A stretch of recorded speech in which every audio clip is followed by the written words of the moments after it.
Welcome to the latest Seahawks Draft Blog live stream. Rob Staten here, solo mission. So, as always, when it is just me, I will go for a period of time until the super chats have stopped, and then we'll call it a day. But this is a great night, isn't it? You know, unbelievable. All of that stress from the week. I'm sure if you were like me, that you were pretty stressed during the week because if the Seahawks had have lost this game, I think it would have undone a lot of the greatness of the season. To win 14 games, to get the number one seed, if you then just sort of lost to a banged up 49ers at home in the divisional round, that would have been really disappointing. And to not just win, but win in that way was incredibly satisfying. Absolutely fantastic. Just the kind of thing that we wanted to see. And if that does not give you hope and belief that the Seahawks can go all the way this year, then I don't know what else you need to see. It's pretty incredible. Just to sort of fill you in a little bit on sort of my world and my experience of watching that game with, I think the score was, I think it might have been 34-6 at the time. They went back to the studio for the UK broadcast, and Ndamukong Suh was doing it, and he was asked the question whether the Seahawks were a Super Bowl contender based on this performance, and he hesitated and didn't really give an answer. Now, eventually, he said yes, but I thought, what? This is the divisional round. You've just hammered the Niners, who beat the Eagles last week. It's finished 41-6. What else do you need to see? Now, it was a banged-up Niners. You know, that is true enough. But there's winning and there's winning. And the other thing that I think makes this even better is that the Niners didn't actually play that badly, did they? Like, Brock Purdy in the first half played quite well. Like, he was moving around. The Niners had a good game plan. They were finding those check downs. No one was really watching Christian McCaffrey. Tungus was playing well. You know, they were moving the ball. But then when they were getting into range to score, they were getting stopped. They were having to settle for field goals. And there was a period of time where you're thinking, hey, if they score a touchdown here, it's a one-score game when it was 17-3 and they had to settle for a kick. And then after that, it was just Seahawks all of the way. All of the way. Dominant on offense, dominant on defense. Special teams had a perfect game. The kick coverage, the Jason Myers with his kicking, the returns, flawless in that regard. It was absolutely perfect. And the scoreline represented it, a 35-point win, which was exactly the same point difference in the Super Bowl win against the Denver Broncos. It was amazing. It was perfect to watch. It almost makes it all worthwhile, doesn't it? You know, having gone through all of those frustrating years, including playoff losses to the 49ers. The one playoff loss to the 49ers a few years ago. And I watched the highlights of that game yesterday as I was kind of misery watching a lot of number one seeds who got eliminated from the divisional round and watching previous Seahawks frustrating moments under Pete Carroll in the playoffs or otherwise. And that was a hammering. You know, in that particular instance, I think the Seahawks were leading by a point at halftime. And then after halftime, the Niners just steamrolled them like 25 points unanswered, won that game comfortably, looked on a different level. And here we are. You know, it's just, that was just so emphatic. And like, just think how much we've spent over the last 2 days talking about Sam Darnold's oblique injury. Did you notice that at all? Was that no? Like, he threw it downfield. His touchdown pass to JSN was a tight window throw that needed to be zipped in there. There was one throw to Cooper Kupp. I don't know if it was second or third down, but he fit it into such a tight window. Precision pass, accurate, sharp. Like, all this stuff, like, I mean, we still heard it, and I understand it. I get it. Like, every game is a referendum on Sam Darnold in the playoffs and when the things matter. Can the media please at least acknowledge this week, not the Seattle media, because I think they get it. It's the sort of the broader national media. Can they please acknowledge this week that this is now the Rams game, which he's come back and played a significant part to win. He played his role against the Niners in week 18, and he played his role today. And I'm sure that it's a team win and everybody played brilliantly. Well, everyone keeps saying like the quarterback's the thing that could prevent them from winning if he turns the ball over, and I've said that as well. And he didn't do that again today. I mean, there was not even a sniff of a turnover today from Seattle's point of view. That was just unbelievable. And just when you think it couldn't get any better, there'd be like a sack fumble or an interception or another Ken Walker touchdown. I mean, he was just on fire today. Like the running and the scheming and the way the run game's suddenly taken off to that actually looks like this is what can win you. This combination of defense and running game can win you a Super Bowl. Like it's 4:26 a.m. here in the UK. I have to get up quite early in the morning on Sunday. Well, it is already early in the morning on Sunday, but I've got to get up in a few hours, and I've got to go on a 2 hour. I'm not driving, thankfully, but I've got to go on a 2 hour drive in a bit. I'm not. I don't think I'm going to be able to sleep. Like I just don't. I don't know how I'm going to sleep after that. It was just such a brilliant performance. Amazing. So really delighted with that. Happy with it. I think as much as I have praised the 49ers for getting this far, I think they let themselves down a little bit at times tonight. It was very chirpy. And when the scoreline went out of hand, there is a way of losing. And it's very easy for me to sit here and say, hey, Niners, you're getting hammered. Your season's going to be over. You're going to be in Cancun next week. Can you please act a certain way? But Diomedor Lenoir, whatever you want, however you pronounce that. He's very chatty, isn't he? He likes to make himself heard. He likes to go on a bit about Ken Walker. He likes to go on about JSN. I'm just going to have a quick look because I've forgotten how many touchdowns they scored today. What does he call Ken Walker? Something about his hair. Doesn't have any hair or something like that. Oh, that's right. Ken Walker, 3 touchdowns and 116 yards with 29 yards receiving. Jackson Smith and Jibba getting the other touchdown on offense. So not a very good game for him. But of course, why settle for just being embarrassed on the scoreline when you can go and headbutt Jackson Smith and Jigba? The TV cameras pick it up and everyone's talking about that on Twitter because you made yourself look like a complete fool. And then I thought it was perfect that as Ken Walker was running in for that touchdown at the end, I think that was his final touchdown, who was trailing in his wake, but old number 2, who, by the way, has a C for captain on his jersey. Really, Kyle Shanahan? Really, Robert Saleh? That's a captain on your team? No. That guy's a fool. And he looked bloody stupid tonight, headbutting JSN. And having given it all this, not a very good performance from him. But Trent Williams was doing it as well. And they kept showing Fred Warner on the sideline. And I just kept thinking, there is a picture of class, Fred Warner. You know, the consummate professional, someone who would not have been doing any of that if they were losing today. And I'd like to think would have probably called out a couple of teammates and said, hey, be better than this. Lose with a bit of class. And he is a top pro and a top player. Some of those Niners today, they let themselves down. So anyway, their season's over. The Seahawks will progress. We have got a whole bunch of super chats, which I'm going to dig into. Keep those coming in. And I will also ask the question of people and, have a discussion amongst yourselves in the chat or answer this with a super chat. Who do you want to play in the NFC Championship game? Who do you want to play? Do you want the Bears or do you want to play the Rams? I think I know what the answer is going to be. But because especially if the Rams win in Chicago, that would be a statement of intent. So I think people are going to say Bears, but let me know what you think. Here's the other thing I want to say. I think it's not a time to sort of look back too much, but it is with a great degree of satisfaction that I'm watching this team. This is all we ever wanted. A tough, physical football team. And to feel like they've got a chance. Now, they haven't won anything yet. They're not in the Super Bowl yet. They have got the NFC Championship game to look forward to.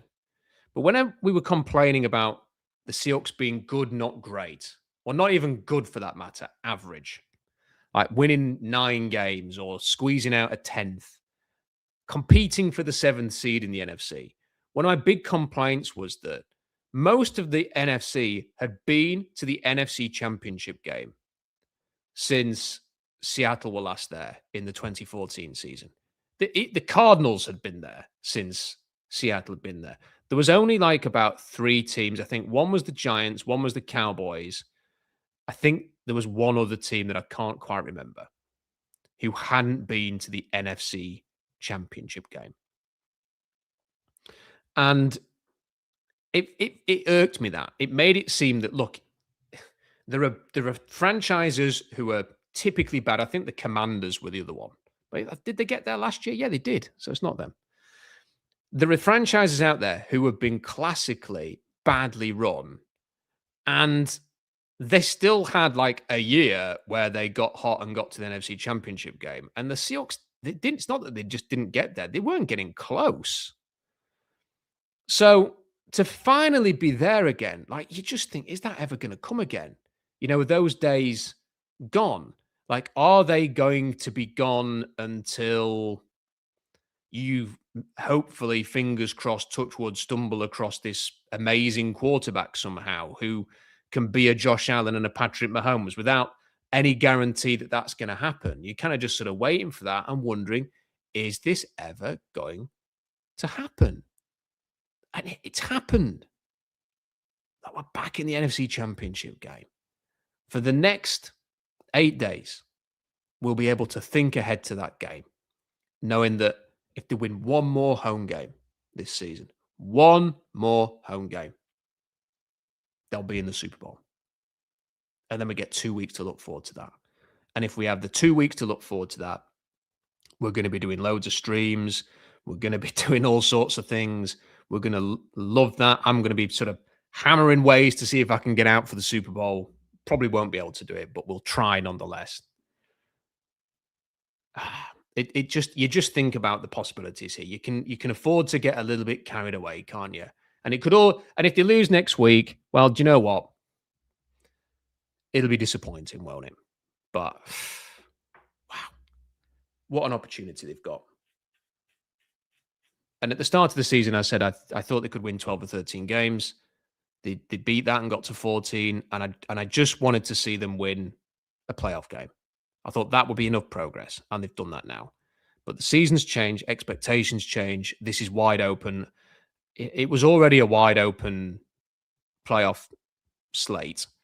But then you see the Denver Broncos winning today, and then half an hour after the game's finished, Sean Payton's at the podium saying that Bo Nix's season's over because of a broken ankle, even though he played the final. He broke the ankle, then threw a pass downfield for pass interference, then kneeled on the ball to get it into position for the winning kick, and then did an interview with Tracy Wolfson. And then Sean Payton came out and said he's having surgery on Tuesday in Alabama and gave a time. It's like, how's that happened? It doesn't make any sense. But, you know, I don't want to get carried away here, but can Jarrett Stidham win a game? Yeah. You could be playing Jarrett Stidham in the Super Bowl, man. Like, what an opportunity this is now. What an opportunity this is. And the Seahawks have got some injury issues themselves. Like, Charles Cross went to the locker room. I did wonder whether or not that was because he was questionable. He wasn't declared out immediately. Part of me did wonder if that was there's no need to risk this. And there's not been any definitive word on Josh Jones. Josh Jones missed this game, but he was hurt for the Niners game and he played. So could he be available next week if needed? I would imagine there's a chance. And Zach Charbonnet, I don't know if anybody else noticed this. Zach Charbonnet was sat in his uniform on the sideline watching the game in the second half. Now, if he was really badly injured, he would have got changed into street clothes, or he wouldn't have been sat in the sideline. He would have gone to hospital or whatever you do in that situation. Zach Charbonnet was sat on the sideline watching the game next to Ken Walker. So that just didn't scream massively injured to me. I mean, I don't know. Maybe he is. Maybe that's like famous last words. And he's badly injured. He just wanted to watch it. I don't know. People are saying he was on a bike in the second half. I mean, if I had a bad injury, I don't think I'd be hopping on an exercise bike. I just wouldn't be doing that. I'd be chilling out a little bit and resting or getting some medical attention. And as for Charles Cross, I understand why people will be concerned. I will just remind people that Seattle finished the season, the final 3 games, without Charles Cross. and they won all of those games, and it wasn't really an issue. So, again, touch wood, knock on wood, nothing too serious. Anyway, I'm going to run through the super chats. If you have one of those, send them in. This is from Derek. I feel bad for the Niners. They never had a chance with that electrical substation blasting injuries into their team left and right. Yep. And they had some more injuries today. Yeah. I don't feel bad for them after what Lenoir did, or Lenoir. Big thank you to PG2824 for that extremely generous super chat. Much appreciated. Wegner Troy says, NFC Championship bound. It is so much fun to watch this defense kick major ass. MM and JS, you guys rock. They certainly do. What a job they've done. Can we just say again, people were questioning, and rightly so, to be fair, some of the things that John Schneider had done over the years, and I raised some questions as well. I'm not suggesting that I was not doing that. But what he has done, I did say throughout the offseason, when people were losing the crap about the fact that he hadn't signed a veteran guard, he haven't signed Tevin Jenkins. Who was the other guy? Mekhi Becton. People were losing their stuff about that. That was never anything to worry about, man. He had a masterclass of an offseason. Masterclass. To the amount of criticism he got for trading Geno Smith away and DK Metcalf and all of those predictions. I had a bet on Seattle to win the NFC West when they were the fourth favorite in August. The fourth favorite to win the NFC West. They won the NFC West. They got 14 wins in the NFC Championship game. It was preposterous. It's the easiest money that anyone who had that bet will have ever won. He's done an amazing job. And Mike McDonald and his staff and these players, brilliant. Just go and finish the job, guys. You deserve it. You deserve to finish the job. Noah says, Jay Harbaugh deserves a massive amount of praise for the work he's done on special teams. No better feeling than effing burying the Niners in front of 20 million people. This team can win it all. Thanks, Rob. Go Hawks. Thank you, Noah, for that extremely generous super chat there. Thank you for that. Hunter says, I live about 20 mins north of Seattle. There's been non-stop fireworks going off since the game ended. NFC Championship coming soon. It's so good to be able to read that the Seahawks are back in the NFC Championship game. It just takes me back. I watched a little bit of this again this week because I don't know why I was watching all this stuff. I was in a real dark place this week worrying about this game. I watched the stream that I did in Seattle in the hotel after the Thanksgiving game at home to the Niners in the 2023 season, where I'd just flown all the way over there to watch that game. The Seahawks were absolutely smashed around, were awful. And I remember just coming back to the hotel and thinking, where's this going? This is bad. This is Vancouver Canucks just before they started losing every single game bad. It felt like that. And then what I didn't know at the time was these were the last few weeks of the staleness. We just had to endure that for a few more weeks, and then the change came. And there's all these teams out there. I happen to think that the Falcons have made an inspired decision in hiring Kevin Stefanski to be their next head coach. I think the Giants have done, I think they made a good move hiring Harbaugh. I don't think Harbaugh in 2016 is he's benefited from people like Mike McDonald and Lamar Jackson as much as, he's not an offensive mind, is he? Or a defensive mind. He's more of a general, an overseer, the main man at the top. He will live and die by his players and the coordinators, but I think the Giants have got it right. My word, did John Schneider get that right when he made that hire and brought in Mike McDonald? Think of the alternatives that he could have gone down the road of. He got that right. And isn't it funny that the two names who we were talking about the most at the end, Ben Johnson and Mike McDonald, could be the two head coaches in the NFC Championship next weekend? We'll see what happens tomorrow. This one from Corey, just because you're the best, BTA, easy. Thank you, Corey. Much appreciated for that. And you have a Manchester United logo in your avatar, so you've had a fantastic weekend. T Matlow 05 says, belt to arse. Rob, this one felt good. It definitely did. And it was definitely a belt to the arse. Josh says, K9 has arrived. That was a brilliant performance from K9. And he just, to me, I know everyone talks about JSN and Lenoir, something else beginning with L. Second part of that's Oozer. He has had a real go at Ken Walker as well. Like, insulted him in his appearance. So I think there was a bit of extra bit between his teeth when he was playing that game, Ken Walker, and that's why, one of the reasons why he had such a good game. Hawks fan Matt Man says, if John Schneider doesn't win Executive of the Year, the award is meaningless. Completely agree. Has to win it. No brainer. You can make all the arguments you want for the others. No, John Schneider has to win Executive of the Year. He had, without a shadow of a doubt, the best off-season, combined with his best drafting to set the Seahawks up. And I do think the fact that he got the hire right as well, and it was his decision. The New England Patriots did not leave Elliot Wolf to decide who was going to be the next head coach. That was a Robert Kraft inspired move. John Schneider picked Mike McDonald. And I know it was last year, but still, I think you need to take that into account. Big Mike says, appreciate your dedication, Rob. And I appreciate your support, Big Mike, a big supporter of the channel and Seahawks Draft Blog. 12th Man North 11 says, night, Niners. I hope people keep doubting this team all the way to Santa Clara. Job's not finished. Go Hawks. That is a good message. The job is not finished. It is definitely not finished, but tonight is a good night and a night to celebrate. Corey says, Manchester is red and Seattle is blue. Come on. Yeah, he's obviously, as I mentioned, had a fantastic weekend because Manchester United beat Manchester City earlier today, if you're wondering, or yesterday because it's now Sunday here. The almighty Dagda says, we absolutely laid Scunnion on the whiners. That was like if Mike Tyson fought an infant. A horrible mental image, but fairly accurate nonetheless. The Warhammer guy says, against a rival talking so much crap, a dominating performance like this is so gratifying for this new era. Just the first of many. Go Hawks. Thank you for that. Colin says, unbelievable game. Thanks and way out in Texas to you, Rob, for all the good work. Always a pleasure. Thank you, Colin. Much appreciated. I desperately want to go to Texas one day and hope to do that soon. Corey again says, I love you, Rob. F the Niners. Manchester will always be red. He is definitely enjoying his weekend, and I appreciate the super chats, Corey.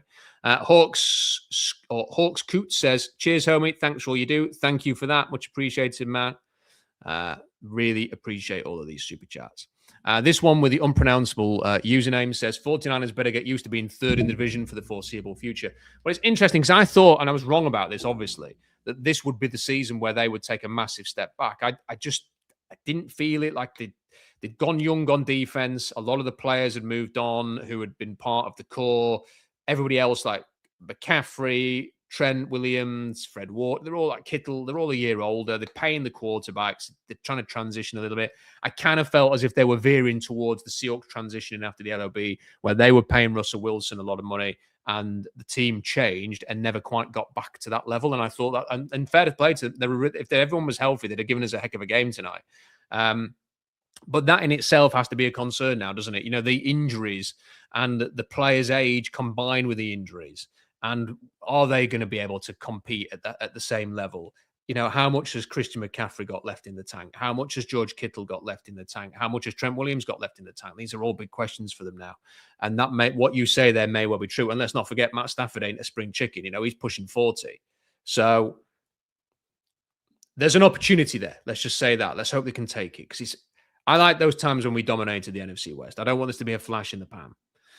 This one from Taker610. Rob, what's a real British way of saying we just whooped you? Purdy and Shanahan should be happy they scored the double points they did last time. Well, we've got a few things you could say. You could say that was a tonking, Tonking, a spanking. You would say that. You would say mullered. You mullered them. Pulled the kegs down. That's another one. I'm trying to think of some funnier ones that we would say. Obviously, I'm going to try and keep it clean because it's a family stream. I think that's pretty much most of them. You could just say it was an arse kicking as well. I mean, that arse is a great word. Thank you, Take 610. Mike says that Rashid Shaheed opening kickoff return seems like it was a week ago. That is so true. Who knew that would be enough to beat the Niners? Amazing statement tonight all the way. Bears, please, says Mike. So what I was doing is I was actually like when the Broncos game finished, I thought, oh, I've got time to go and make a cup of tea because obviously I'm English and I'm a cliche. So I thought, well, I'm going to go to the kitchen, and I even more English. I actually bought a scone. Do you have scones in America? It's kind of like a biscuit, a sweet biscuit like that you would have in America. And I thought I'm going to have that as a snack in between the two games. It's not very healthy. I am very health conscious, but I fancied a treat this weekend. I feel like I'd been so stressed about the game. I wanted something enjoyable. So I went to prepare that and then realized, hang on a minute, it's 1:21. The game's going to be kicking off. So put the TV on in the kitchen and they were just lining up to kick. So I thought, well, I'll watch the kickoff. And I was shouting my head off and celebrating and jumping up and down in the kitchen when that kick return. I wasn't even ready and seated in my usual place to watch that kick return. And I definitely will have woken up all of the people in my house as a consequence of that celebration. So it was a great moment. And yeah, you're right. They only scored 6 points. If you'd have pat me on the shoulder and said, oh, by the way, that's it, that's the game. They won't need another point tonight. I would have been much more relaxed during that first half. But Mike, thank you for the super chat. Much appreciated. Pally Product says 1 win away from the Super Bowl. F the Niners. Thanks for your coverage. Hope this gets you close to a pint so we can toast the Seahawks. Cheers. Go Hawks. I'm not a massive drinker, by the way. I do not drink a lot of alcohol, but if there was a pint on offer right now, I would take it. I would take it and I would enjoy it. Josh says, fair to say that McDonald has Shanahan's number. I'm tempted not to go down that road because Shanahan is a great coach and I don't want to sort of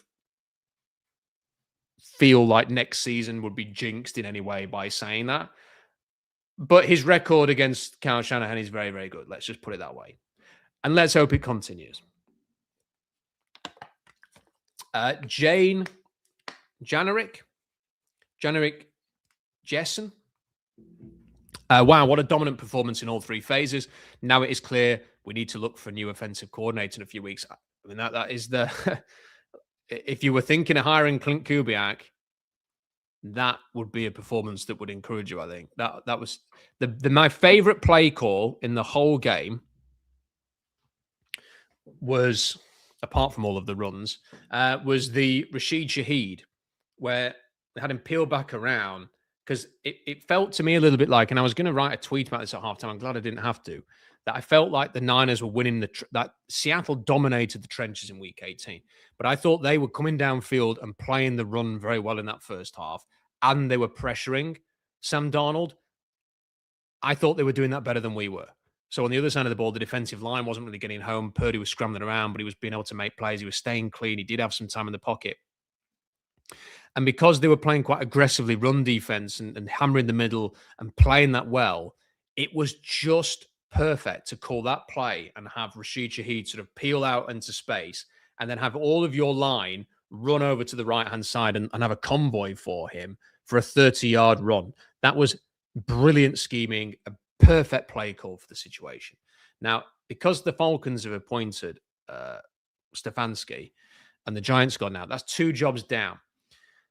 The Dolphins, I'd heard the Dolphins maybe a possibility there, but they're being linked heavily now with Jeff Hafley, who is the Packers defensive coordinator. And of course, they've just hired somebody from the Packers to be their GM. So if he goes there, you then start to wonder what options will there be. I would not rule out. I know everyone thinks Chris Schuler's nailed on for the Steelers. I would say good luck predicting what the Steelers are going to do. I think the Steelers are going to do what people don't expect them to do. So I would just keep an eye on that. And then the other thing I would say is I would not rule out the Baltimore Ravens either, because the Baltimore Ravens had Mike McDonald and they let him go. And it would not surprise me if they think, okay, we can't get Mike McDonald, but let's tap into what's working in Seattle and bring it to Baltimore. And maybe that Shanahan could do that. And maybe he could bring some members of the defensive staff with him back to Baltimore so that they can try and recreate what Mike McDonald's been doing. I'm just saying, I think that could be an option for them. And the other thing I would say is, I know people don't think he's going to take the Raiders job or the Browns job or anything like that. Just remember this. He will be on a certain amount of money as an offensive coordinator and a head coaching job. John Harbaugh just got $20 million. Clint Kubiak's not going to get $20 million. But I think I'm right in saying that the Jets head coach, Aaron Glenn, got, it's about 13 or something like that. So he's going to get an offer, if he is given an offer, he's going to get an offer that's going to completely blow away his salary and will potentially give him the chance to put down some roots for 4, 5, 6 years. So I wouldn't suggest that he's definitely going to go no thanks to the Browns and the Raiders just because they're a bit hopeless as franchises. And don't forget, Brady will be a draw to a lot of coaches in Las Vegas. Ham Samichez says, do you think K9 has done enough to deserve a second contract now? I don't know. It depends what he wants. I would be open-minded about keeping him based on the way that he's ended this season. I don't know if the franchise tag could be an option. They have cap space if you didn't want to commit. But if he carries on playing like this, I would be open-minded about it. And running back salaries have kind of stalled out a little bit. So I don't know. James Cook's on about 12, I think. So I don't think you could go that far. But if you could get him for 8 to 10, I might consider it. But if he keeps playing like this and you win a Super Bowl with him running as the main focal point on offense, I think you might have to think about that. I mean, why would you not? And he's still at a good age. This from Baylor. Tired of this Sam narrative, multiple elite throws. Yeah, I mean, he had a very good game today. Seahawks 3 fan 883. Massive thank you for that extremely generous super chat. Rob, thanks so much for the endless hours of content you provided this season. One more to go to the Super Bowl. It's my pleasure. I love doing it. And I love the fact that people care what a British guy in Rotherham thinks about their team. So I just can only say thank you a million times to everybody who is watching this and those who read Seahawks Draft Blog and sending the super chats in. Skittles, I'll say. The Hawks versus Niners rivalry is back and we love it. It is back and it is back in a way that I love, which means we are pulling their kegs down and hammering them by 35 points. Josh says, Will Gavin's commentary on the Shaheed touchdown is sensational listening. Will, for those of you who don't, I've never mentioned this. I used to be in a fantasy football league with Will Gavin. I do know Will. And if I speak to him, I will pass that on. He's a big 49ers fan, by the way. BN Canny ECP says, my wife makes me cookies. Go Hawks. That's a regular super chat that we get. Thank you for that. Graham says, still awake in Dublin. We've got our Hawks back. We have Graham, and that pint of Guinness looks pretty good after a great win against the 49ers. Sam says, love your analysis. Jumped in from watching a Niners stream. They are scrutinizing their future roster in the NFC West to the point they are considering cutting CMC. We may have broken them. That's terrible to hear. Absolutely. That's such a shame. I want to hear what David Lombardi's got to say. I want to see his stream. Gavin says, bloody good arse whooping. It was. And it was bloody good. Shadri Sands says, Rob, you've been the best Seahawks voice for years. After this run, do you think there is any chance the Seahawks keep their picks this year? Thanks for all you do for this community. Well, I think that is an interesting question. And I'm not just saying that because you were very nice in that super chat. I think if you win the Super Bowl,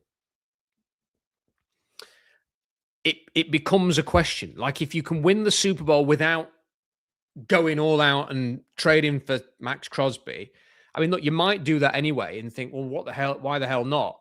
Just if you want to try and retain it, you've got to keep striving to be the best. And that would be a way to do that. But also, it might be hard if you pick 32 and there's a team picking 23 who wants to do that. It might be harder.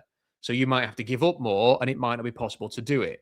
So that's possible. What I will say is, I am still very much in favor of them trading and working the veteran market to acquire talent this offseason because of the state of this draft class. However, I have found some players who I think have got hidden gem potential.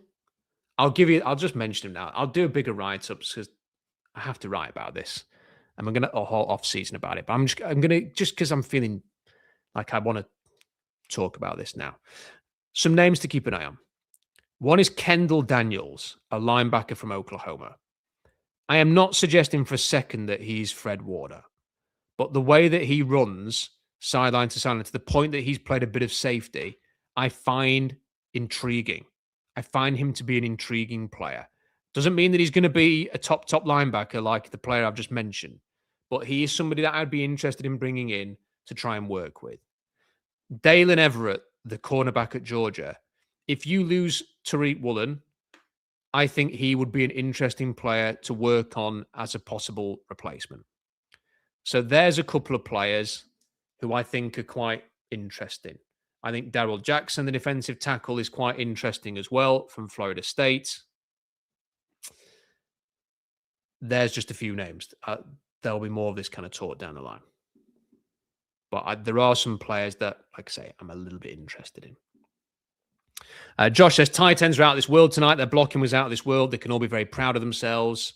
Yeah, I mean, the blocking was unbelievable. The way this offensive line's blocking and getting out in space, whatever they've done over the last few weeks, whoever's responsible deserves a raise.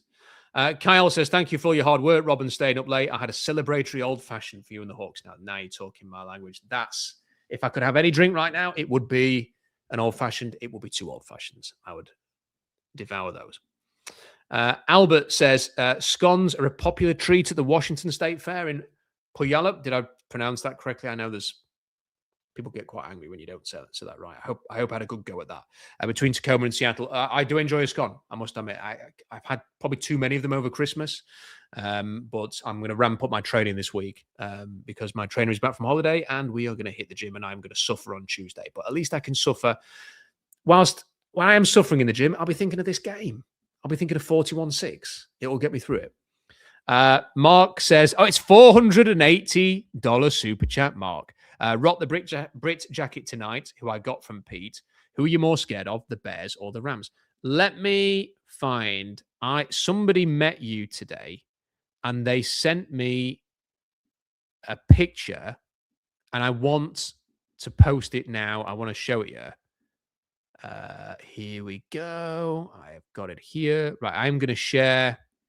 I hope he doesn't mind me doing this, but I was sent the picture, so I'm guessing that he'll be okay with it. Let me find where I'm looking here.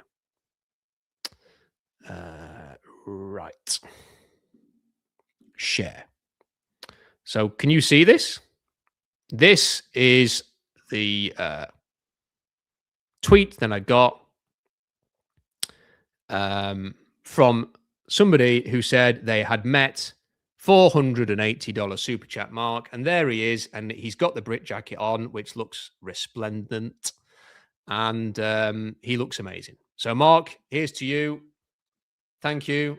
You will always you always get your free super chat after the 480, but it's great to hear from you and great to put a face to a name all of a sudden. So I think everybody should raise a toast to $480 super chat Mark. I hope you get to enjoy a Super Bowl in your near future as well. Great to have you with us tonight too. This one from Noah. I've come from Blackpool for today's game. Absolutely incredible to witness that in person. Bring on next week. That's amazing. So you've traveled from the UK. What a game. I'm delighted that your experience of watching the Seahawks play the Niners in person was better than mine in week 1. And yes, I am taking an assist for not going anywhere near the States this week and staying at home so I don't jinx anything. But Noah, clearly you need to be there for the next 2 games so that you can be the good luck charm. Ham Sanchez again says, do you think it's okay to interview coaches that are still in the postseason? How is that not tampering? I don't. I think it's ridiculous. I think it's absurd that there were coaches for the Rams doing interviews today, the day before the game. How is that right? How can you tell them no? You can't advance your career by not speaking. If you were like the Rams passing game coordinator and you had a chance to become the next head coach of the Ravens or the Steelers, you are going to take that interview. And yet it's the day before the biggest game of the season because it's the next game and it's the playoffs. That shouldn't be right. There should be something that says this has to wait until the season's over, that you can speak to. I don't know. Maybe they just need to stop everything. But how do you do that? Because if the unemployed coaches then get the advantage of the employed coaches, that'll be an issue for them and they'll complain and they'll say it's not right. But there has to be a better way of doing. The way that they go about these things is just not right. And it puts a lot of stress on the coaches and I don't think it's right. And it's a massive benefit that the Seahawks have not had to, they've had a bye week to kind of get some of this stuff out of the way so they can focus on game planning. To have the Rams and the Niners having to do these interviews the day before games, I don't think is particularly fair, to be honest. RH, says, the coverage has been amazing and much appreciated. Thank you, Rob. The discipline to transition from a slightly pass-heavy team when the pass game was explosive early to a moderately run-heavy team's chef kiss to Matt D. Completely agree with that, Rachy. And thank you for that super chat. It has been a great turn. And they have gone from very explosive in the passing game to now an unbelievable running team based on what we've seen so far. So how many running yards did they get? 175 rushing yards today. And I always think it's even better when, Sam Darnold did not have a single rush today. Sometimes a big rushing day can be, for example, Brock Purdy was the Niners' leading rusher today. He had 37 yards. That was the most. Chris McCaffrey, 35 yards from 11 carries is incredible again on this defense. But they got to 108 yards in part because Brock Purdy ran for 37 on 5 carries. Seattle did not have any quarterback running yards in their 175. It was a legit, we're going to run it down your throat, 175 yards, which I really enjoyed. And Mike says, P.S. if you were talking about how to express a drubbing, how do you know about this? You've got to share leads are getting spanked with the stream at some point. This is something else. So I don't know how you know that, Mike, but I appreciate the fact that you do. The radio station that I work for, my old boss did a blinding commentary when Leeds United lost to a team, one of the local teams called Barnsley, and it was 4-1 or 4-2 the scoreline. And he delivered this great commentary, Leeds are getting spanked. And so on our radio show that I do as my day job, people request that all the time, the clip of that particular piece of audio. It's probably the thing we play the most on air. And it's become a legendary thing. So the fact that you brought that up, but that was you could put the Niners are getting spanked. They're getting absolutely hammered there. But I appreciate that people kind of know, they know the work life that I have combining now with the Seahawks life. That's really cool. So there we go. They're all the super chats. Unless you have any more, send them in. Otherwise, I am going to wrap up very, very soon. It's amazing to look at it. Sam Darnold, that was kind of what I was hoping to see today. 12 of 17, 124 yards passing, no turnovers. He just managed the situation, make the throws that you have to make, and he did it very, very well. Running game was on fire again because Ken Walker was sensational. The Cooper Kupp had a really good game. Consistent, made the plays he had to. Jackson Smith and Jibby with a touchdown. Great conversion by Jake Bobo on one play, by the way. Jake Bobo's been completely out of it all year and then suddenly makes that play. DeMarcus Lawrence with an unbelievable sack fumble. Love myself some DeMarcus Lawrence. What a signing he has been this season. I think a genuine unsung hero outside of Seattle. I think everyone in Seattle understands how good he is, but I don't think on a broader sort of international scale, enough people have talked about what an unbelievable signing DeMarcus Lawrence has been. Fantastic. He had 2 tackles for a loss and the sack fumble. He was brilliant. Big sack from Leonard Williams on 4th down. Continues to be an absolute star for this team. Just the 2 sacks for Seattle. And look, the Niners only had 2 sacks today. One was from a blitz from Malik Mustafa, who was a former blog favorite, big blog favorite. The Niners do tend to draft a lot of blog favorites.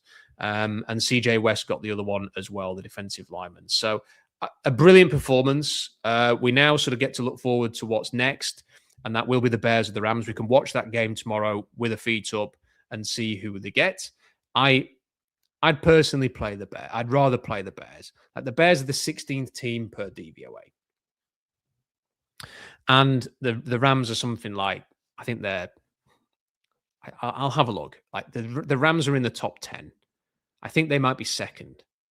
I'm pretty sure the Rams are second. So if you were to say to me, would you rather play, the Rams were second.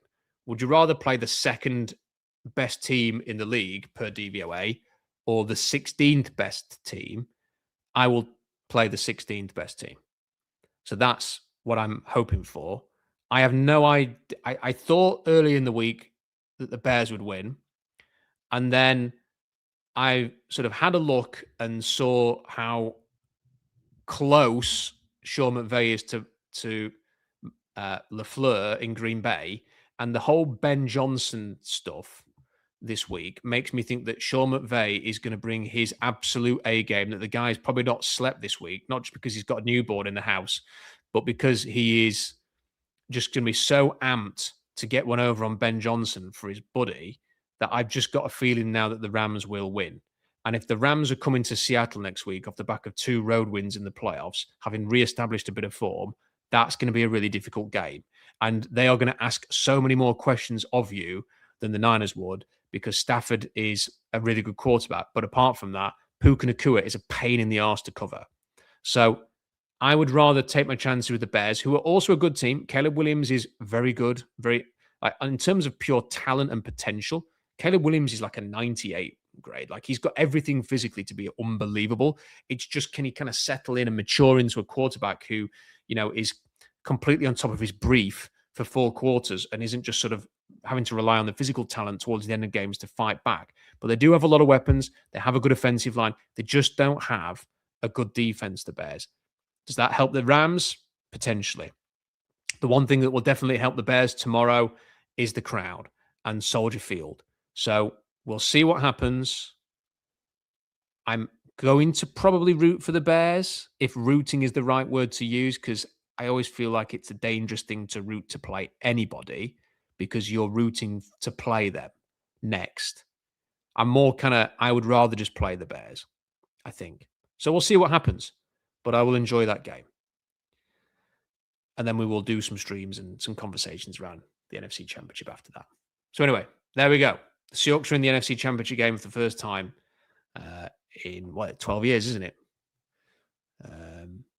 12 seasons? No, 11 seasons and 11 years. 11, because it was 2015, wasn't it, when they last played in the NFC Championship game. So it's 11 years. And they are going to have to win one more game against either the Bears or the Rams to get to the Super Bowl, and then they will have to either beat the Jarrett Stidham-led Denver Broncos, the New England Patriots, or the Houston Texans, who they've already beaten this season, to get to win the title. So it's an amazing opportunity, man. I really hope they do it. But we can afford to think about the NFC Championship game tomorrow and a Monday. Tonight, my order to all of you is that however you celebrate, go and bloody do it now, okay? If you like a drink, have an old-fashioned, have a beer, crack open a bottle of champagne. If you don't drink, do whatever you need to do. Have a scone. Go crazy. Do whatever you need to do to celebrate.